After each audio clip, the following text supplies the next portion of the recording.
Hello guys, welcome back to another tutorial. In this tutorial, we are going to learn how to archive reels on Instagram. Open your Instagram app and go to your profile by tapping here at the bottom right corner.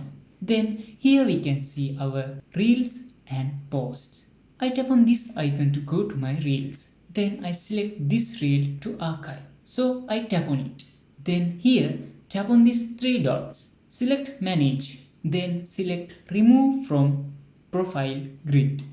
Then your reel doesn't exist again in your profile, but it is still on our reels section. If you want to remove it from that one also, you have to delete the reel.